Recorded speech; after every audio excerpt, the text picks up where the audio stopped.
salteña la aparición de dos nuevos poemas de don Atahualpa Yupanqui que han sido hallados y publicados, ¿no? Permanecían inéditos hasta hoy, y me parece que uno, ya que hablábamos del agua hace unos segundos nada más, usando esa metáfora, de alguna manera la obra de Donata es como una vertiente que no cesa, ¿no? Un agua profunda que sigue estando ahí, que sigue saliendo y nos sigue dando nuevas cosas. En línea está Roberto Chavero, hijo de don Atahualpa Yupanqui, también mentor de esta publicación, ¿no? ¿Qué tal, Roberto? ¿Cómo le va? Un gusto enorme saludarlo. Bueno, hola Miguel, buen día, un gusto también para mí de estar en contacto con usted y con su audiencia. Necesitaría que levante un poquito el sonido de su voz. Ah, sí, bien, ahí ya lo estamos ajustando.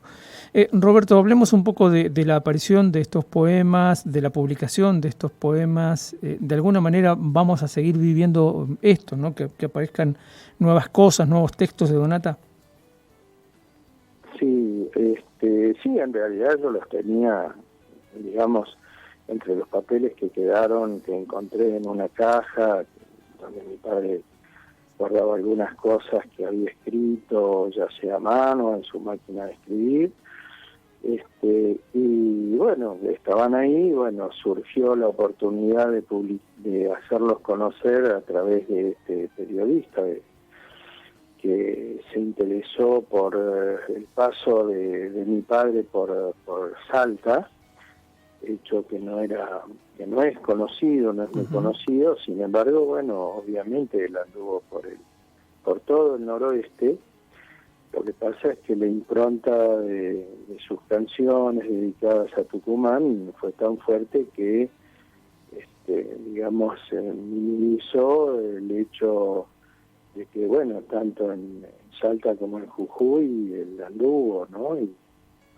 Y escribió textos, versos, hizo canciones, así que bueno, en este sentido para muchas personas fue todo un hallazgo, y en realidad yo, digamos, lo tenía ahí, pero nunca había, inclusive musicalicé cuatro de esos, de los cuatro poemas que presentamos, los musicalicé, pero solamente grabé uno, Samba de Cafayate, y el resto permaneció ahí porque no los he grabado, no los he dado a conocer, y esta fue la oportunidad, digamos. Por suerte hay personas que investigan un poco el paso de mi padre por su lugar y empiezan a descubrir cosas, y esto nos da la posibilidad a nosotros de arrimar nuestra colaboración, ¿no?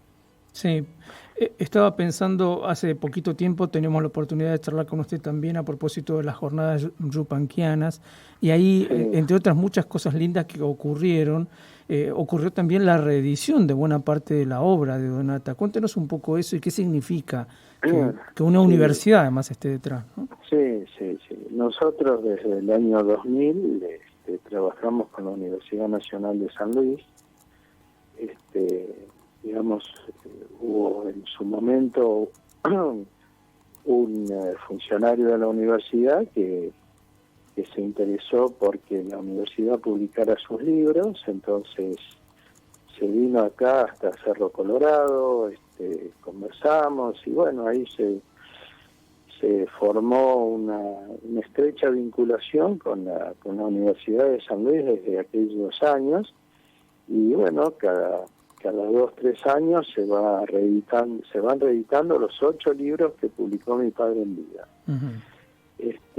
Y bueno, esta vez se hizo en un formato más moderno, digamos. Las carátulas de los libros, las tapas de los libros, bueno, los diseñó un muchacho de acá de Córdoba, que bueno, ya habíamos hecho alguna experiencia con él. Es un artista plástico, y bueno, la verdad que salieron muy atractivos, digamos. Son dibujos, ya no es la foto de mi padre que va en la portada, pero bueno, y la calidad de edición, bueno, muy buena, digamos, papel ilustración, bueno, todas las cosas, todas las condiciones que requiere una buena edición. Sí, nos parece que edición es muy atractiva para los jóvenes que se arriman, la miran y bueno, les interesa, sobre todo aquellos que no conocen la obra, que no lo han leído nunca o no tienen claro, no saben bien quién es. Entonces realmente para nosotros presentar la edición fue muy satisfactorio, a pesar, digamos, no a pesar, sino superando con mucho esfuerzo el hecho de la falta de papel para poder editar libros. En fin, la universidad logró editar una cantidad, digamos, como para poder hacer la presentación, y para nosotros fue una enorme satisfacción dentro del marco del Congreso Yupanquiano. Uh-huh. Alguna vez hablando con doña Suma Paz, hace de esto muchos años, ella nos decía que la obra de Donata es amplísima, es enorme, y que a veces hay muchas piezas que solamente tocó y grabó él y que nadie más ha tomado, por ejemplo. O como usted decía recién, hay una enorme cantidad de obras que nunca se han, o musicalizado, nunca se han tocado. Hay mucho trabajo por hacer en ese camino, ¿no? Yo creo que sí. Lo que pasa es que, es decir, en este caso, digamos, nosotros, la obra de mi padre, tiene que superar dos cuestiones. La necesidad de éxito rápido, que está tan presente en nuestra sociedad, y que nos lleva a, bueno, grabo la que conocen todos. Claro. Entonces, El Arriero, Luna Tucumana, bueno, qué sé yo, o aquellas que impactan por cuestiones sociales, las preguntitas sobre Dios. Pero lo que tiene que ver con el canto nativo, en mi criterio, ¿no?, y también en el de mi padre, es justamente el rescate de ir hacia adentro y hacia atrás, o hacia atrás y hacia adentro. Entonces, empezar a buscar, a ver en el repertorio las obras que quedaron a lo mejor silenciadas y por distintos motivos, que no se conocieron, no dieron la luz en su momento, pero sin embargo son grandes obras, ¿no? Entonces nos pasa tantas veces hasta con autores clásicos que no son conocidos, y alguien descubre unas partituras y bueno, esa obra empieza recién, después de siglos, a caminar. Claro. Y bueno, en nuestro canto nativo pasa eso muy a menudo. Antes no pasaba tanto porque, digamos, en los años 40, 30, había en los intérpretes una conciencia muy clara de presentar el patrimonio de su región. Entonces, obviamente, además de interpretar sus propias obras, o de hacerlas interpretar por cantores y acompañarlos, también procuraban hacer conocer el folclore anónimo, las raíces de su canto. Entonces, por eso el caso de Chazarreta, digamos, que él era autor y compositor, pero a la vez hacía conocer todo el patrimonio de una región enorme, ¿no?, del centro norte de nuestro país. Lo mismo ha pasado con otros intérpretes y cantores que se han dedicado a hacer conocer el patrimonio. Y me parece que por ahí va el camino. ¿Por qué? Porque eso es darnos raíces firmes a la hora de aportar, de hacer nuestro aporte a aquellos que son más jóvenes o los que vinimos después, a hacer nuestro aporte desde un lugar, digamos, no cristalizado, porque el árbol crece, es duro, pero no está cristalizado. Entonces, y esto es lo mismo, es decir, es convertirse en la rama de un árbol y bueno, y esto no habla de un desmedro de quien se incorpora al canto nativo desde su lugar, pero sí con conciencia de lo que tiene que aportar. Entonces, con conciencia de lo que puede aportar a ese canto nativo, que a la larga es el que conforma la expresión de una comunidad, digamos, de una nación. Entonces, si eso se sostiene,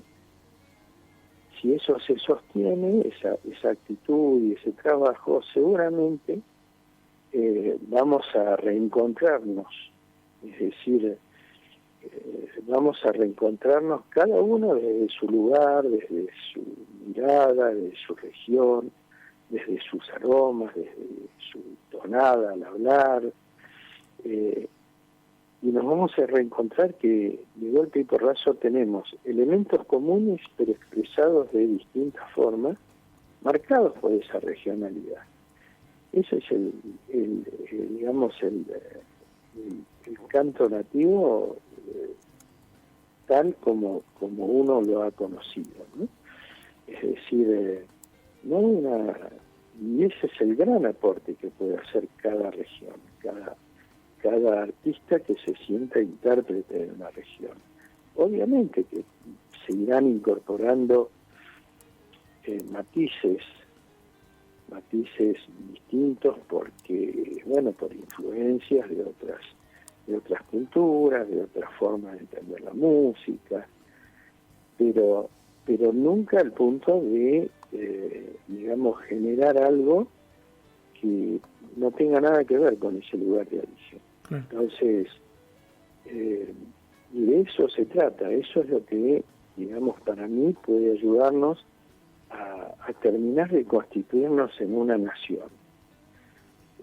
Cuando uno habla de otros países, de otros pueblos, lo que los distingue es sus expresiones culturales. Eso es lo que distingue.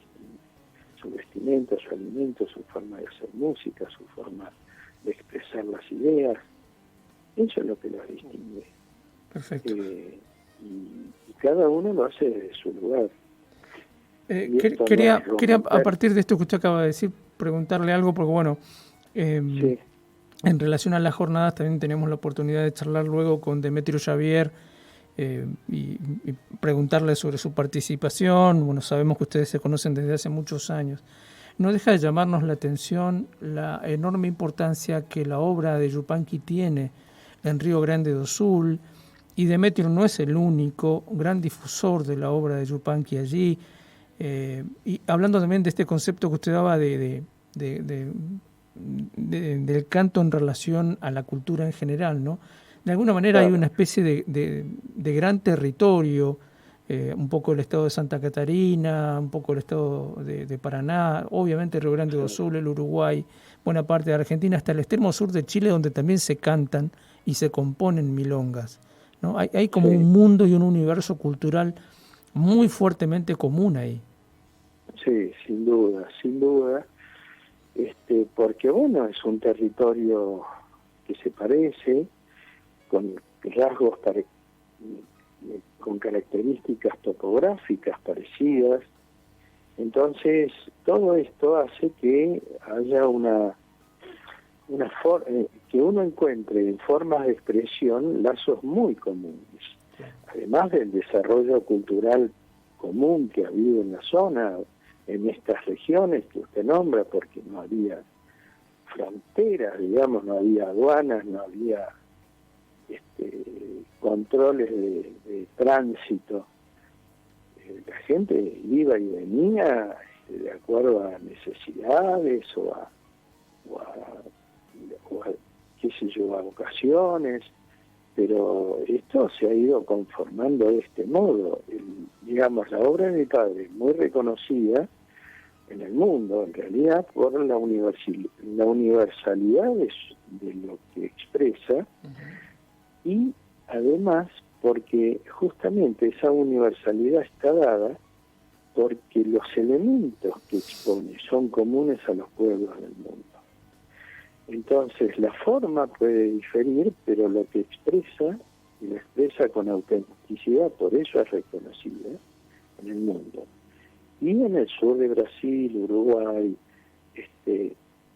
es reconocida justamente porque maneja elementos que son comunes a esta cultura, a esta cultura regional. Es decir, digamos, el fenómeno de la milonga para mí es, digamos, este ritmo de milonga que ha ido corriéndose, yendo y viniendo entre estas regiones, bueno, conforma una expresión cultural de una nación criolla, si se quiere. Así es. Porque nosotros hemos perdido mucho, digamos, se nos ha extraviado el concepto de cultura criolla. Esa es la sensación que yo tengo. Es decir, yo ayer hablaba con un colega suyo sobre justamente el limitado estudio que se proponía el Martín Fierro en nuestro país. Se lo enseñaba como literatura gaucha, cuando en realidad esa es la forma, pero el contenido de esa obra es muy importante porque va exponiendo la vida de un ser que vivió en siglos pasados y que, bueno, se va desnudando esa vida a lo largo de todo el desarrollo de la obra hasta llegar a un final donde ese personaje hace un recuento de todo lo que le pasó, de todo lo que hizo, lo bueno y lo malo, y expresa la sabiduría conformada después de reflexionar sobre su propia vida y se los pone a los jóvenes. Entonces, si uno estudia el Martín Fierro solamente como literatura gaucha, está dejando de lado lo más importante del Martín Fierro. Y eso hace justamente a la cultura criolla, porque va desarrollando este personaje una forma de expresar lo que ha sido nuestra cultura criolla y lo que es nuestra cultura criolla, que es hoy casi desconocida para muchos jóvenes, que se sorprenden cuando escuchan a algún paisano reflexionar sobre algo o algún verso, los sorprende, pero esa es la cultura criolla y eso ha sido riquísimo. Y justamente porque no solamente digamos porque esas personas que conformaron la cultura criolla pudieron expresarla, sino porque esa expresa la confluencia de culturas elaborada a lo largo de siglos. Entonces, digamos, no hubo rechazos culturales de un lado de una cultura hacia otra, al contrario, hubo confluencia, convergencia. Entonces se sumaron voces, se sumaron sonidos, instrumentos, formas de expresión, de un lado y del otro, palabras, tradiciones, comidas, o sea, vestimentas. No hay cosa más rica que la cultura criolla, no hay un fenómeno cultural tan rico como nuestra cultura criolla, que además desarrolló el respeto por otras culturas, por aquellas culturas que se mantenían, digamos, no aisladas, pero sí conservaban una pureza que obviamente, si lo medimos en términos de pureza, la cultura criolla es lo más impuro que hay. Claro. Pero justamente ahí está su riqueza. Está en el aporte que le han hecho otras culturas y que conforma eso, que nos expresa a muchos. Imagínese, Miguel, yo tengo bisabuelos irlandeses, abuelas canadienses, antepasados normandos, vikingos, y por eso por el lado de mi madre, por el lado de mi padre, vascos, qué sé yo, georgianos, o sea, tehuelches, santiagueños. Imagínense Es decir, no es que yo me pongo como ejemplo, pero digo, yo soy el resultado de esa mezcla, de esa enorme mezcla. Entonces, es decir, ¿cómo no voy a sentirme atraído por una expresión cultural criolla de nuestro país o de cualquier país del mundo? Claro. Yo escucho canciones del Sartao en Brasil, me conmueven y me siento identificado con ese ritmo y siento la milonga que hace, o el milongueo que hacen ellos en Río Grande do Sul, y me encanta y me mueve, es decir, pero porque, bueno, justamente ese es el secreto, el misterio de la cultura criolla, que cuando se expresa con autenticidad, con real conocimiento de sus raíces, conmueve, logra llegar a la sensibilidad de cualquier persona en el mundo. Tal cual, tal cual. Roberto, como siempre, le agradecemos muchísimo la amabilidad de atendernos y bueno, uno espera que sigan apareciendo estos poemas que no conocemos de Don Atahualpa para seguir de algún modo aprendiendo de toda esa fuente de saberes, ¿no? Que de algún modo también fue, ¿no? Le agradecemos mucho. Miguel, un abrazo grande, un saludo grande a su audiencia y disculpe la lata, pero estas cosas me apasionan. Un abrazo grande y gracias por su tiempo. Gracias a usted. Roberto Chavero estaba charlando con nosotros, el Colla Chavero, hijo de Don Atahualpa Yupanqui, y también de alguna manera albacea de su obra, en este caso a partir de la publicación hace muy pocos días de 2 poemas, y antes habían sido otros 2 más. Un periodista del diario Página 12 los publicó. Como tema de esas notas era la relación poco conocida de Don Atahualpa con la provincia de Salta, ¿no? Pero bueno, esto en todo caso de lo que habla es de una obra que vamos a seguir conociendo seguramente.